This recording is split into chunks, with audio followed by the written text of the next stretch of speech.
এই পৃথিবী থাকার জায়গা নয়। কিয়ামতের সময় আল্লাহ তাআলা মালাকুল মাউতকে বলবেন, সবার রূহ কবজ করে ফেলো, সবার, কেউ থাকবে না, সবার রূহ কবজ হয়ে যাবে। আল্লাহ মালাকুল মাউতকে বলবেন, মালাকুল মাউত কি অবস্থা? বলবে সব শেষ। মাইয়াবকা, কে বাকি? মালাকুল মাউত বলবে জিনেরা বাকি, যাদেরকে দেখা যায় না। আল্লাহ বলবেন জিনদেরকেও শেষ করে ফেলো, রূহ কবজ করো। মালাকুল মাউত আজরাইল জিনদের রূহ কবজ করবে। আল্লাহ এবার জিজ্ঞেস করবে, ইয়া মালাকাল মাউত আখবিরনি মাইয়াবকা, এবার বলো আর কে বাকি? মালাকুল মাউত বলবে, আল্লাহ মানুষগুলো সব শেষ, জিনগুলাও শেষ, এবার বাকি ইবলিস শয়তান। কে বাকি?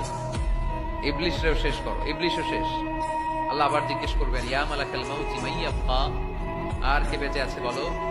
মালাকুল মাউত বলবে, আল্লাহ আপনার কথা অনুযায়ী পৃথিবীর সব মানুষের রূহ কবজ করলাম, সব জিনদের রূহ কবজ করলাম, ইবলিসের রূহ কবজ করলাম, এখন আছে শুধু ফেরেশতারা। আছে কারা?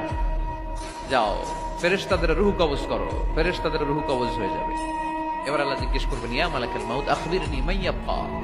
মালাকুল মাউত বলবে, আল্লাহ আপনার কথা মতো ধরে ধরে সব শেষ, ফেরেশতাও শেষ, 4 জন ছাড়া। কয়জন ছাড়া? জোরে বলেন, কয়জন ছাড়া? ইসরাফিল, জিব্রাইল, মিকাইল, আজরাইল। আল্লাহ এই 4 জন আমরা বাকি। আল্লাহ বলবে, যাও ইযহাব ইনতালিক ইলা জিবরিল ওয়াকবাদ রূহা, জিব্রাইলের রূহ কবজ করো। ইযহাব ইলা ইসরাফিল ওয়াকবাদ রূহা, ইসরাফিলের রূহ কবজ করো। ইযহাব ইলা মিকাইল ওয়াকবাদ রূহা, রূহ কবজ করো। ওই 3 ফেরেশতাও শেষ। এবার আল্লাহ তাআলা জিজ্ঞেস করবেন, ইয়া মালাকাল মাউত আখবিরনি মাইয়াবকা, হে মালাকুল মাউত আর কে বাকি আছে বলো?